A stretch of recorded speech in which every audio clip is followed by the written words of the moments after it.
Hello everyone and welcome to Nina Williams In Depth. I'm a friendly tree and today we're going to be talking about Nina's while standing one, commonly known as her fluttering butterfly or butterfly loops. Alright, so let's just make sure we get all the settings correct first. So we've got the AI set to stand, guard all and wake up backward. Restart settings are all okay. We're going to put command history on, we'll show player attack information, we'll show hit properties, recovery information, and we'll show detailed frame data from the player. Now, why is it called Fluttering Butterfly? If I go to the move list and we look here, we can see while rising moves. While rising 1-4 is known as the diving hornet. While rising 1+2 is known as the fluttering butterfly.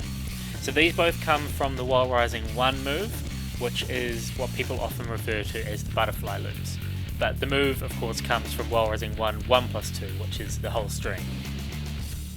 I should point out that while it's written as while rising in the game, I'm going to be referring to it as while standing, and many people will call it while standing as well, because the WR notation is often used for while running, such as a forward input.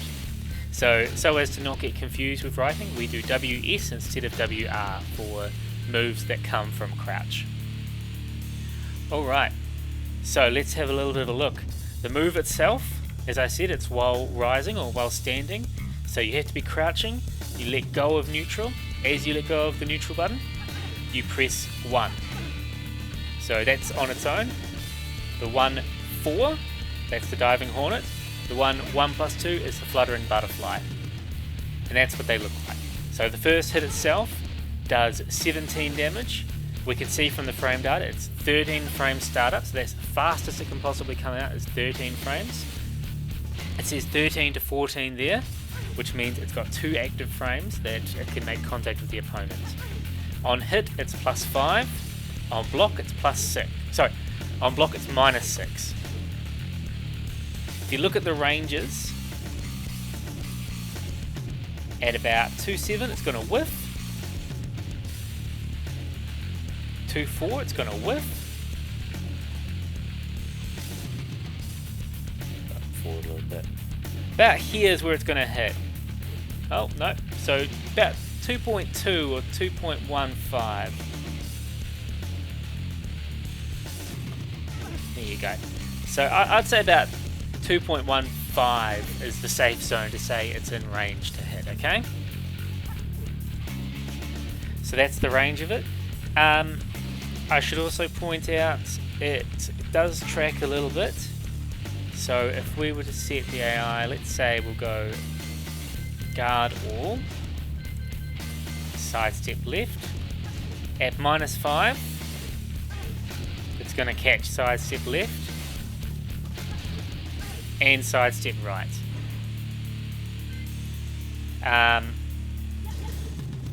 Well, we'll stick with things here.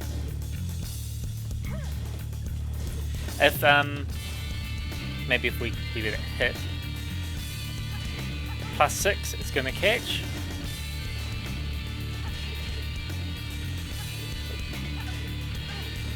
Oh, whoops, sidewalk. I want side step. Sorry, everyone. It's going to catch there too, okay? Now, at the lower frames, you can sidestep left, but it'll catch sidestep right. The most important situation, I think, to know about this would be down 2. So, we've got them on sidestep left. Down 2, they can sidestep left. They cannot sidestep right. So because that's a common move we use that leaves us in crouching. However, Nina's weak side is generally sidestep right, or more, it's her left, so the opponent's sidestepping right.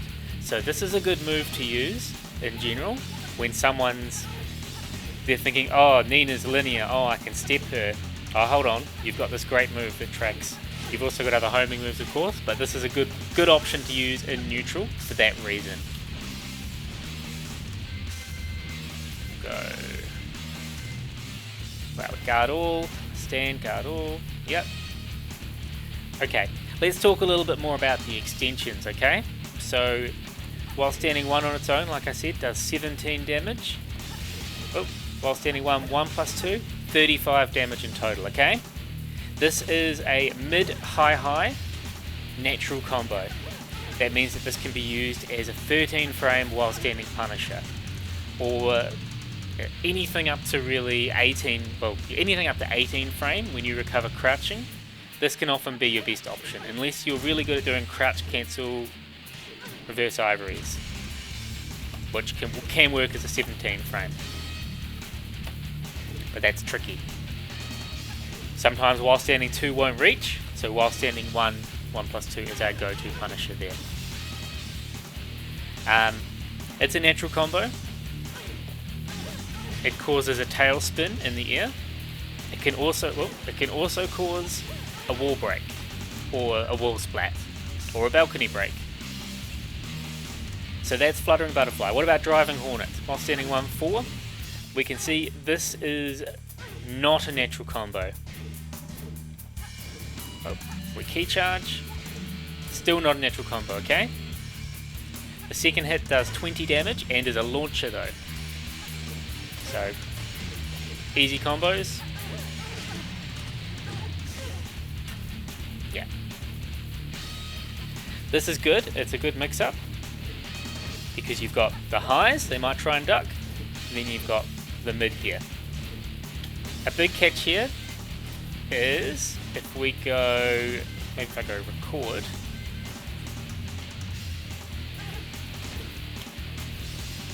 this has a big gap, okay? A 19 frame trade.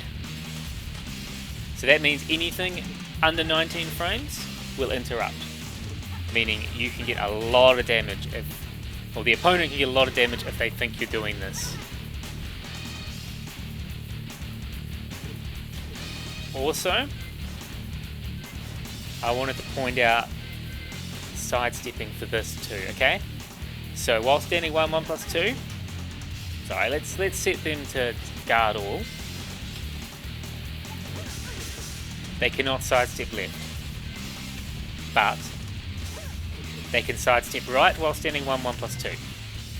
While standing 1-4, they can step left. They cannot step right. Just so you know, they cannot sidewalk either. And with this one, they cannot sidewalk either, okay? So while standing 1, 1+2, they can sidestep right. While standing 1-4, they can sidestep left. Additionally, let's go back to the recording, sorry. There we go. This has a huge, so 19 frame gap trade, like I said. It's only if you block the first hit. Otherwise, you can't even get a 10 frame to work. But you do have time to power crush or attack reversal. You cannot sidestep it.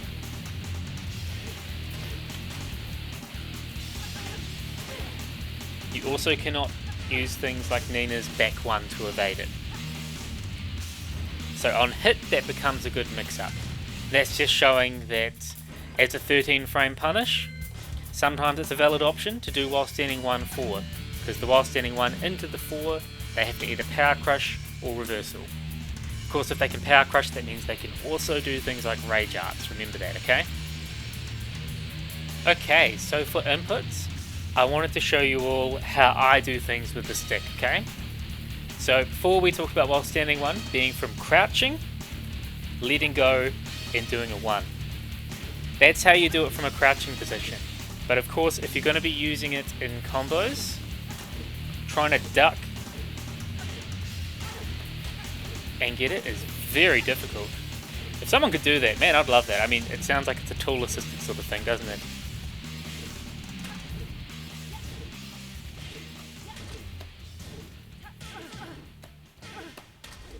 That's tricky. So what we do is we do while standings, okay? We do instant while standings, which Nina has a few different ways she can do. First off, you can use a quarter circle forward, okay? So with Nina's quarter circle forward or down forward, either one, she can get access to her while standing moves quicker. But you might find this timing quite difficult, because if you do the quarter circle forward, into the attack, you're going to get a quarter circle forward move, because surprisingly, she has one for every combination except for 1+4 and 2+3, which she still has interesting ones with in different ways. But what we want to do is we either do a quarter circle forward neutral, or down forward neutral, or down forward neutral, or we can use another input to negate the neutral, okay? So to substitute the neutral and make sure we don't get a quarter circle forward input coming out. The most common one is up forward. But you could also use back, down, up, anything like that, okay? So that's the way that I'm most comfortable doing it, is with up forward. But there's no reason you can't use another direction too, okay? The other thing I want to point out of this quarter circle forward neutral, you got a lot of time to do it, okay? So it's not that you have a single moment to do it in. You'll get it, but there's multiple different timings. So when it comes to using it in combos and such, you've got to get used to the right timing to do it. You can also get these coming out of forward sway moves, such as side step 1 forward, neutral 1. Once again, if you hold the forward, it's going to come out as a quarter circle forward 1. Or down forward 3-2 forward, neutral 1. Down forward 1-2 forward, neutral 1. Okay? So that's different ways that you can get while standing 1 to come out. Let's have a little bit more of a look at the input of getting how I do it on stick here, okay? So I do down forward, forward, up forward 1. I push down with my fingers, slide with this part of my hand here, and then push up with that part of my hand as well.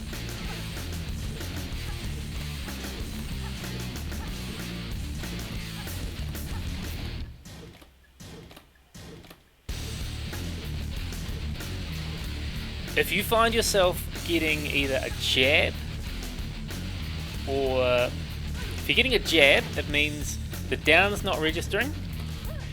Sorry. If you're getting a jab, it means the down's not registering. So you're doing one. Oh, kind of hard to replicate. I'm so used to doing the timing. I'm trying to get the timing wrong. Sorry, guys. Anyway, if you get anything that's not what you expect, the most common answers are you're either pressing the attack and the forward at the same time and getting quarter circle forward. Or you're doing the move before you recover. So I've got hip recovery on, so you see Nina go sort of a bluey colour, and she cannot attack until that comes out. So if I do it too fast, the down and the down forward, or the first inputs I do there, are not registering, and that's getting me to do an up forward 1. Because all that's registering is forward, up, forward 1, or down, forward, up, forward 1. Because you need to register from the down. The down is key here. You need down and down forward, or down and forward, and then either neutral or another input to cancel. Otherwise you will not get the while standing 1. Okay? So you've got to get used to the timing here. There are many different ways you can do this. You can look for... you can look at Nina's movement, for example. So like I said, I've got it so she's shaded out blue through the display setting of recovery animation. So that tells me when she's going to recover to do the next input. You can get a feel for the timing yourself, but other things you can do, you can look at things such as, if you look at Nina's right leg, you see her knee shaking. Look at how, as I finish it, her knee starts going from pointing outward to pointing inward again as the color changes. So that's a good little indicator to tell you when you can do it. You can also just look at the position of her feet in general, or you can look at her hands. As she finishes the sort of the dab motion, you can start it again. So there are lots of different ways. Some people like finding a song that has a good tempo, maybe I think people say about 80 BPM, or even just doing it to a metronome. It's a good thing to practice and do quite often, because you don't want to be getting into a match losing all your damage from doing that. Okay, that's that side. The other side, the input has to be a little bit different as well, okay? So it's the same concept.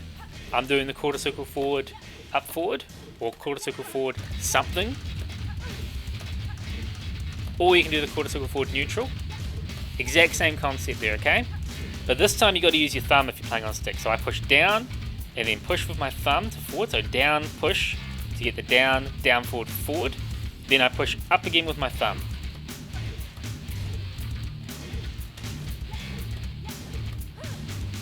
And I'm a little bit more rusty on this side at the moment. And you can see the same movement on your knee. So despite the side, you can still see her knee movement. You've still got different ways you can tell when to do it, okay? Alright, let's very quickly do a bit of a switcheroo for you. There's some Aussie lingo for you guys. Not that I'm Australian, but you know. Okay, if we're doing it on pad, it's much the same thing, okay? So you can still do the quarter circle forward into another direction. You've still got to make sure you don't hold the forward as you do it. I prefer the quarter circle forward neutral method when I'm playing on pad, and I think most people do as well. And it's the same thing, you can look for the movements on Nina, the recovery time, just to make sure that you're not doing it too early, because if you do it too early and the down doesn't register, that's when a jab will come out.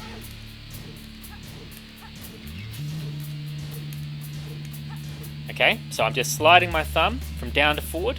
I do a bit of an upward motion with my thumb. You'll see I sort of flick it off. As I flick my thumb up, I press the attack button.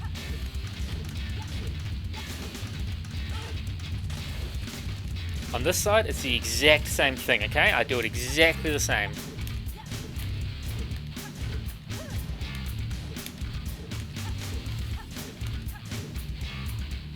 The next thing we need to think about is actual application of the move, okay? So most of the time when people think of fluttering butterfly or butterfly loops, they think of combos. I did mention before, that's a natural combo. That is a 13 frame while standing punisher, so that's another common use of it. And it wall splats, so you get very high damage near the wall. Can also cause a wall break or a balcony break. The other thing is it causing a tail spin. While standing one in itself, if we're doing the instant while standing one we just went through how to do, you can loop it in combos. So that's the butterfly loops. And that's where you can get her max damage combos and her max wall carry from. So that's probably the main application. And I just want people to understand how to apply this. So if I, for example, I just launch and try and do it, it won't work. I go here, you'll see I can. So what's the difference here? The thing is, back 1+4 actually puts you slightly off axis. So hold on, if we go, hopefully this will display. If you look at my positioning to Nina there, you can see that I am actually Nina is standing to the right of the grounded Nina, isn't she? Opposed to if I do here, I'm just directly in front. Now, this is why we can link them here.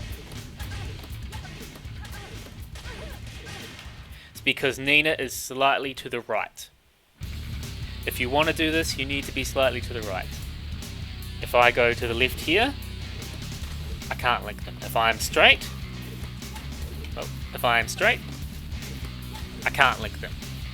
So we need to find a way from our combos to get to the right side to be able to link these, and that's very important. As you can see, it's not possible otherwise. So how can we do that? First off, we could try using launches that set us to the right, such as back 1+4, side step right +2, counter hit forward 3, side step right 4, and even side step 1+2. These all can put you to the right and allow you to do butterfly links straight away. But you've got other launches that you can't, and you think, you know, how can I do it off down forward 2?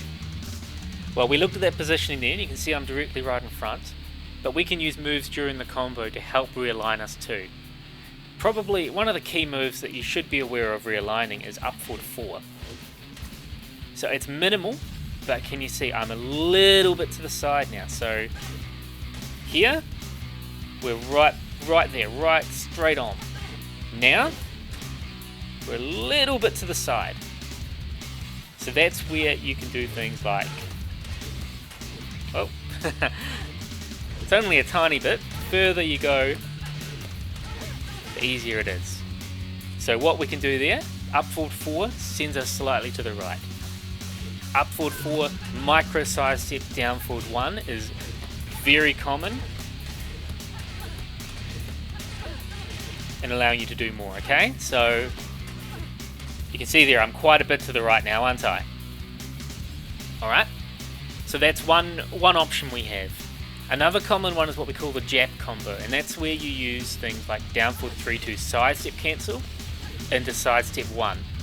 From side step 1 we can either forward sway and do the while standing 1 like I talked about before, or you can back sway up forward 4, putting you even further off axis. So for example,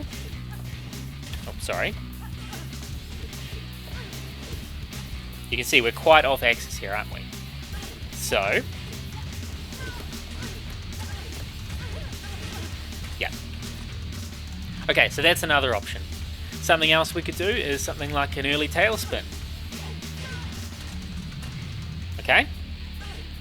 So with an early tailspin, I can run up and I can do a while standing 1 and do the same process. Or I can even just sidestep and do it. Let's actually prove that works to you. Well, come on. It does, I swear everybody. Yeah, you get the idea. So those are different ways we can be off axis to use it in a combo for wall carry and damage. But you've got to make sure that you're off axis to the right to do it, okay? So what other application do we have? Obviously we can use it as a tailspin, and it's a very common tailspin. As well as a tailspin, we can use it post tailspin as wall carry to get into the wall and do damage at the wall, of course, or just to push them closer to the wall.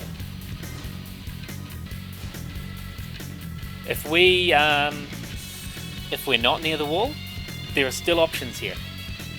So let's start just while standing 1. We're kept pretty close to them, okay?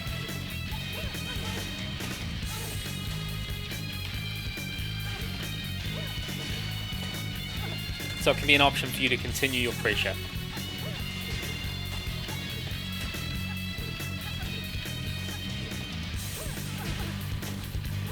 Oops, sorry.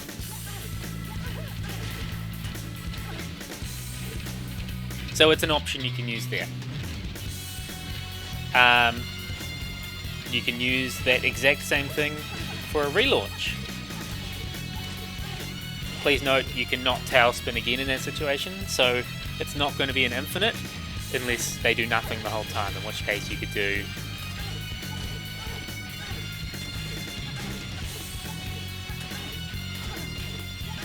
but that is in no way an infinite and it doesn't do much damage, does it? Okay, what else can we do? So while standing 1 you can end with Oki. If they tick. Oh, I thought that worked. Hold on. I think you do a dash. So, yeah. You can dash and catch them if they tick with throws, for example. Sorry.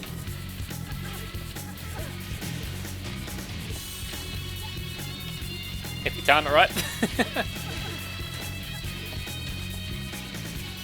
Oh, right. Because they go in that direction, you've got to use the other one. But you can use other throws instead. Anyway, you can continue your pressure with it there. Another common one we see is while standing 1, 1 plus 2. While standing 1, 1 plus 2 is a good option for Oki.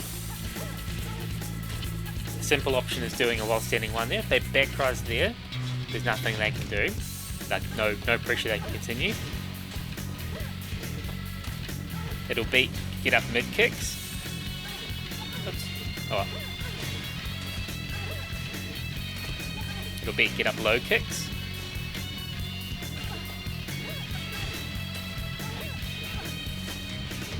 Oh, ignore that. That didn't happen. It's because I'm doing it too early.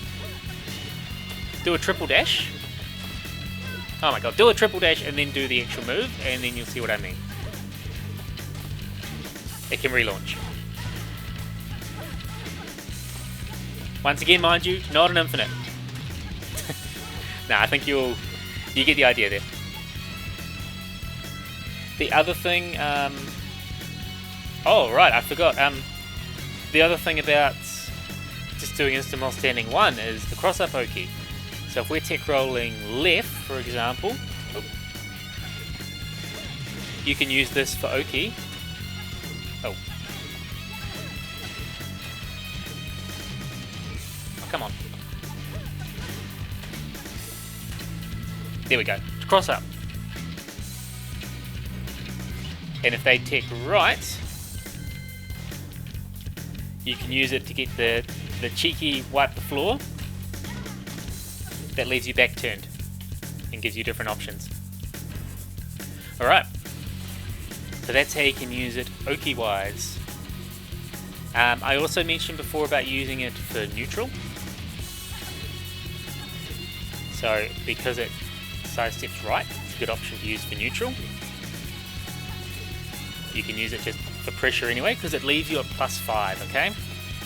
So it leaves you in a good situation to continue your pressure. It's the same advantage as your 10 frame and your 12 frame Punisher. So as a neutral tool that covers her weak direction, I think that's pretty good. Oh, I know what I forgot to talk about. What about the while standing 1-4? While standing 1-4 causes floor break and bound. With a bound, if they don't do a quick back rise, or back quick roll, sorry, you get a guaranteed hit. But even if they do a back quick roll, they have to get up in a linear fashion. That's the only way they can get up, so they have to get up backwards. So it's a good way for you to continue applying pressure without fear of them tech rolling, limiting their options to maintain pressure. But generally it's not her best Oki, and generally it's probably better to do 1+4. But you can see how far they get back from that sometimes. Okay, I think the last thing we need to talk about is her wall stuff. So we'll go to a different stage. Go to the Mishima Dojo.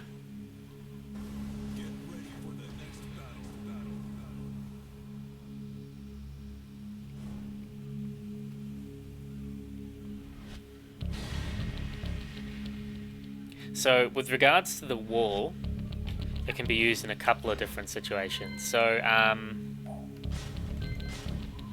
the main one we're going to talk about is going to be things like that. Okay, so it's a common wall hit she can do. 48 damage, and it leaves you... It says +5 there, but I don't believe that. That's just +5 is what the move normally is. It leaves you at a level where you can then read what the opponent's going to do. If they just stay down or if they get up, you can do a charge move like that, or you can do an OTG that can possibly wall bounce, or something like that, or something like that. If you see them tech roll, you've got the opportunity to do a back sway into your betrayer throw. Okay, so that's side tech roll left and tech roll right. Okay, so that's a good thing you can do there. There are other applications you can do with this, but I'm not going to go into too much detail right now. For example, oops, sorry. Oh, wrong direction, that's why.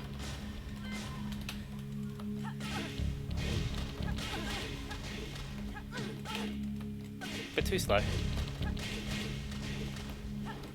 Bit too fast.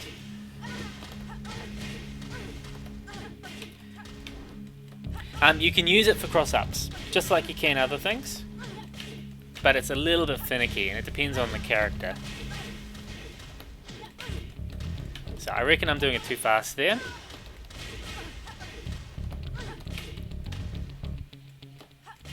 Yeah, anyway. It won't work if you're straight on. That was the point I was trying to give, where you have to go to the side a bit. But I'm clearly failing at that. There we go. See? So you can use it for cross-ups as well. And just lots of different situations. And you can also use it... Oh. Ah. Key charge. You can also get a ton of damage with wall splats and resplats from it.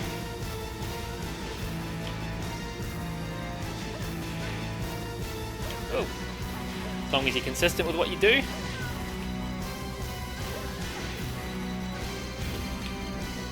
Which I'm clearly not.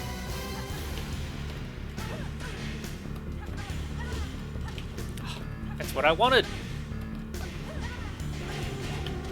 You get the gist anyway, don't you? Someone must. Someone must know what I'm talking about. No.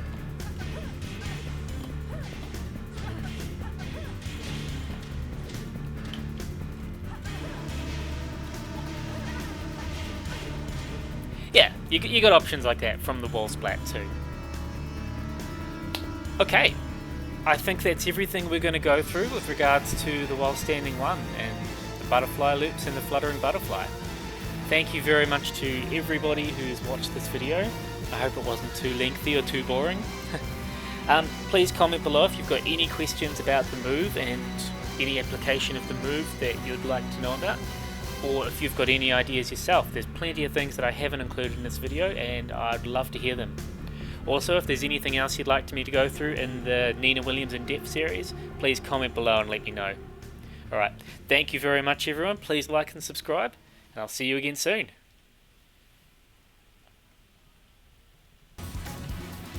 You win. What's done is done.